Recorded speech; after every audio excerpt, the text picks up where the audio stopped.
இன்றைக்கி custard milk fruit salad செய்யலாமா? அதுக்கு ஆல்ரெடி காய்ச்சின பாலை எடுத்து திரும்ப சுட வச்சுருக்கேன்.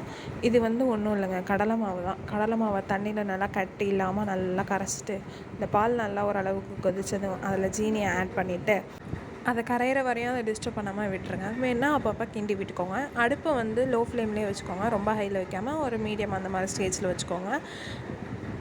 இப்போ கடைசியாக நம்ம சேர்த்து வச்சுருந்த அந்த கடலை மாவையும் இதில் சேர்த்துட்டு நல்லா கிண்டிட்டிங்கன்னா ஒரு சாஃப்டான டெக்ஸ்டரில் வருங்க. ஒரு மாதிரி மாவு டெக்ஸ்டரில், க்ரீமியான ஒரு டெக்ஸ்டரில் வரும்.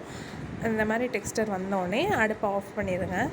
இதில் உங்களுக்கு வேணும்னா நீங்கள் ஏலக்காய் தூள் கூட சேர்த்துக்கலாம். இங்கே பாருங்கள், இந்த மாதிரி வந்துடும். நல்லா ஆற வச்சுட்டுங்க சைடில் நம்ம இதுக்கான ஃப்ரூட்ஸ் எல்லாம் கட் பண்ணி அதில் சேர்த்துட்டா அவ்வளோதான். இதை ஃப்ரீஸ் பண்ணிவிட்டு சாப்பிடுங்க. ரொம்ப ஃப்ரீஸ் பண்ண வேணாம், ஒரு நல்ல சில் பதத்துக்கு வந்தோடனே. சம்மருக்கான பெஸ்ட்டு ரெசிபீஸ்ங்க இதெல்லாம். இன்னும் மேலே பார்க்க என் சேனல்